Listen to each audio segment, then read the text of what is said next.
الحمدللہ وکفا وسلام علی عبادہ الذین اصطفیٰ اما بعد فاعوذ باللہ من الشیطان الرجیم بسم اللہ الرحمن الرحیم ان دین عند اللہ الاسلام صدق اللہ العظیم۔ آج ہم موجود ہیں یہاں رہنما میڈیا سروس کی ٹیم کے ساتھ، تو ان کا میں تہہ دل سے شکر ادا کرتا ہوں کہ انہوں نے اپنی میڈیا میں آنے کی دعوت دی اور دین اسلام کے حوالے سے گفتگو کرنے کی دعوت دی، تو میں رہنما میڈیا ٹیم کا شکریہ ادا کرتا ہوں۔ تو میرا سابقہ جو تعلق ہے وہ ہندو مذہب سے ہے۔ میرا پہلے نام تھا تیرتھ پرکاش، تو اب میرا نام ہے محمد عبداللہ فاروقی۔ میرا علاقہ ہے ناروال کے قریب ظفروال تحصیل ہے، اس کا گاؤں ہے اونچا کلا۔ تو میری ساری برادری، ان کا تعلق جو ہے، بہن بھائی جو ہیں، ان سارے کے سارے ہندو مذہب سے ہیں۔ تو ہندوؤں کے اندر قوم اور برادریاں ہیں، برہمن ہیں، خشتری ہیں، ویش ہیں، شودر ہیں۔ تو والدین کی جو برادری ہے اس کا تعلق برہمن خاندان سے ہے۔ تو جب ہم پیدا ہوئے وہاں اپنے گھر میں بڑے ہوئے، تھوڑے سے اسکول جانا شروع ہوا، تو ہمیں پتہ چلا کہ ہماری قوم اور برادری، ہمارا مذہب جو ہے وہ ہندو ہے۔ ہمارے تقریباً وہاں کو 10-12 گھر ہیں، اور بھی سیالکوٹ ناروال ضلع میں ہندو آبادی ہے۔ تو جب اسکول میں پڑھنا شروع کیا تو اسکول کی جو مسلمانوں کی جو تعلیم تھی اسلام کے حوالے سے، کہ اسلام توحید کا درس دیتا ہے، آخرت کا درس دیتا ہے، رسالت کا درس دیتا ہے، اور دوسری طرف ہندو مذہب تھا، ہندو مذہب کے عقائد و نظریات، ان کی عبادات تھی۔ تو ہندو مذہب کو ہم نے اپنے گھر والوں میں دیکھا، اپنے والدین میں دیکھا۔ ہمارے دادا جی 3 بھائی تھے، تو عمومی طور پر زیادہ تر وہی اپنی مذہبی رسومات، مذہبی عبادات کرتے تھے۔ تو ہندو مذہب میں جو خدا کا جو تصور ہے وہ عجیب سا تصور ہے۔ 33 کروڑ دیوی دیوتاؤں کو ہندو جو ہے وہ خدا مانتے ہیں، یہاں تک کہ رام چندر، کرشن، کنہیا، یہ جو لوگ ہیں، ان کے مذہبی اوتار جو ہے، نعوذ باللہ، وہ یہ کہتے ہیں کہ خدا انسانی شکل میں دنیا میں آیا۔ تو دادا جی ہمارے 3 بھائی تھے، وہ صبح اٹھتے، کوئی آگ کی پوجا کرتا، کوئی درخت کی پوجا کرتا، کوئی سورج کی پوجا کرتا۔ تو جب تہوار آتے ان کے مذہبی، تو مذہبی دیوتاؤں کے نام پہ جانوروں کو قربان کرتے۔ جب گندم کاٹی جاتی تو اس پہ پھر یہ اپنے دیوتاؤں کے نام پہ دیگیں چڑھا کے تقسیم کرتے تھے۔ تو میں مسلمان کیوں ہوا، اس کی وجوہات بنیادی دو چار وجوہات ہیں۔ بنیادی وجہ اس میں توحید ہے، کہ اسلام توحید کا درس دیتا ہے، اور ہندو مذہب میں توحید کا تصور نہیں ہے۔ دوسرا کہ اسلام جو ہے رسالت کا تصور پیش کرتا ہے، کہ تمہاری رہبری کے لیے، رہنمائی کے لیے اللہ نے نبی اور رسولوں کو بھیجا ہے۔ اور آخرت کا اسلام تصور دیتا ہے کہ انسان دنیا میں آیا ہے، ایک دن اس نے مرنا ہے، مرنے کے بعد دوبارہ وہ اٹھایا جائے گا، یا تو اس کا جنت کا فیصلہ ہوگا یا جہنم کا فیصلہ ہوگا۔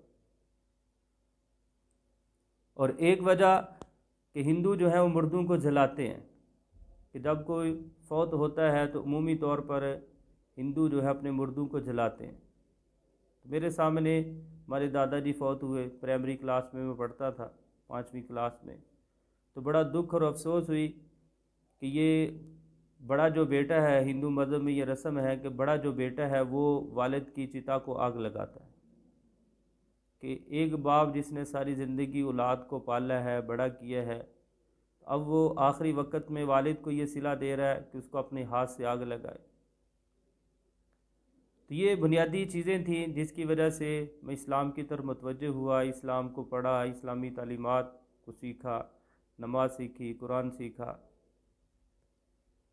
تو ہندو مذہب کے حوالے سے، کہ ہندو کی کتابوں میں وید جو ہیں ان میں بھی توحید کا، رسالت کا تصور ہے، لیکن مذہبی جو ان کے رہنما ہیں پنڈت وغیرہ وہ عام لوگوں کو بتاتے نہیں، کیونکہ ہندو مذہب میں پنڈت کی براہمن کی اجارہ داری ہے۔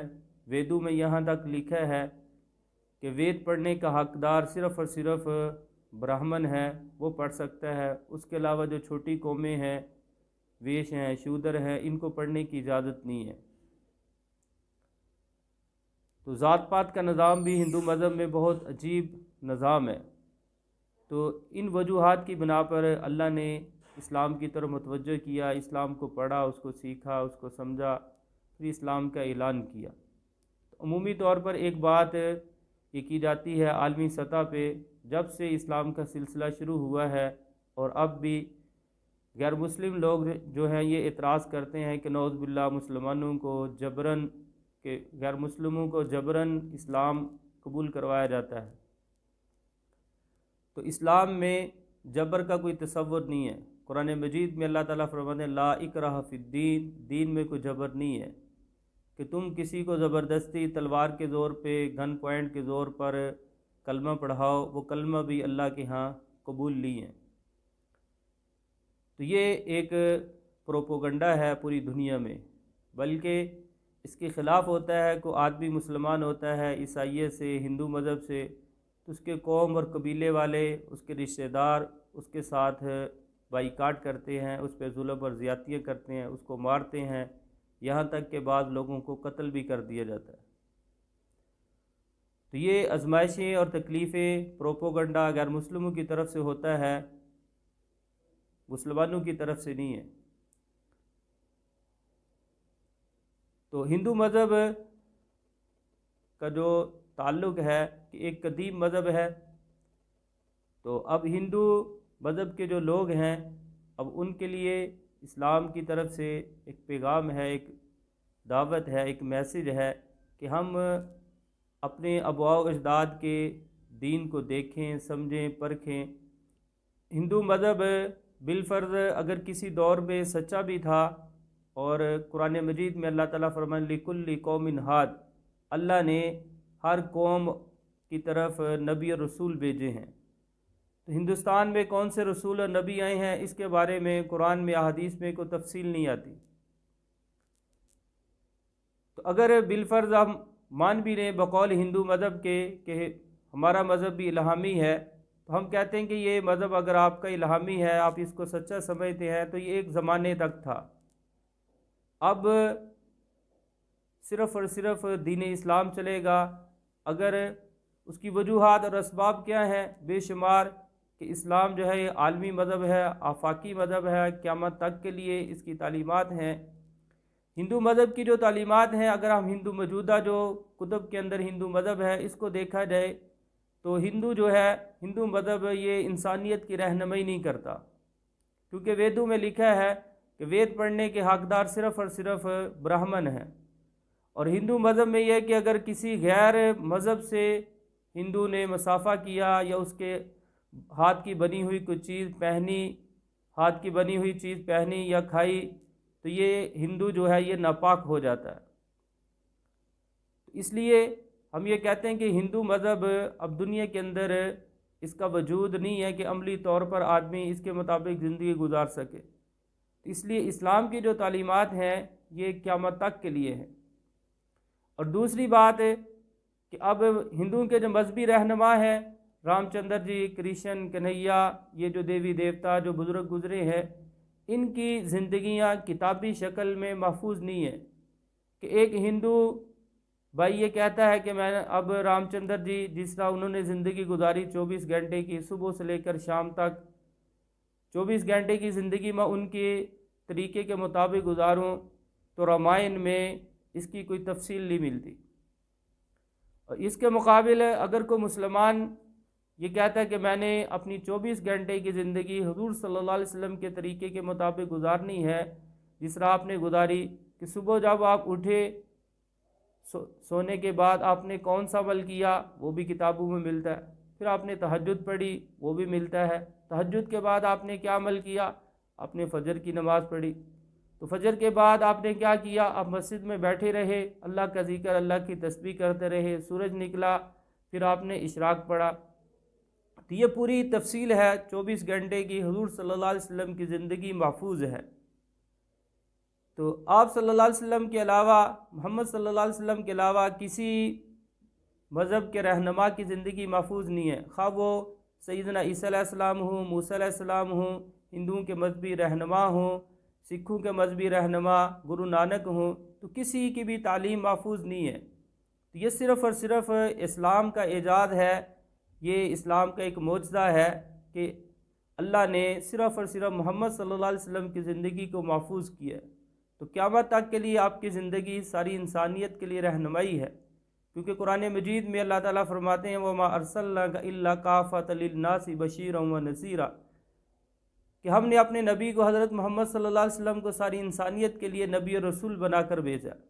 تو آپ قیامت تک آنے والے انسانوں کے نبی ہیں، آپ صرف مسلمانوں کے نبی نہیں ہیں، ہندو ہیں، سکھ ہیں، عیسائی ہیں، دنیا کے اندر جتنے بھی مذاہب کے لوگ ہیں، آپ سارے انسانوں کے نبی ہیں۔ اس لیے غیر مسلموں سے ہماری یہ گزارش ہے کہ اسلام کو وہ پڑھیں اور سمجھیں، اور آخری ان کی جو نجات ہے صرف اور صرف اسلام میں ہے، کیونکہ اللہ نے اپنا جو آخری کلام ہے قرآن کی صورت میں بھیجا ہے، اور حضرت محمد صلی اللہ علیہ وسلم کو آخری رسالت دے کر بھیجا۔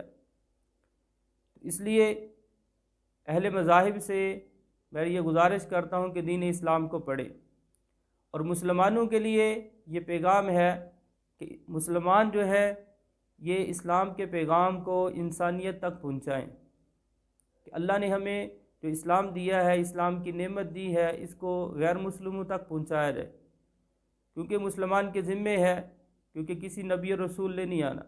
اب نبیوں کا کام، نبیوں والی محنت، لوگوں کو اللہ کا تعارف کروانا، یہ مسلمان کے ذمے ہے۔ تو اللہ تعالی ہمیں دین اسلام کو سمجھنے، اس پر عمل کرنے کی توفیق عطا فرمائے۔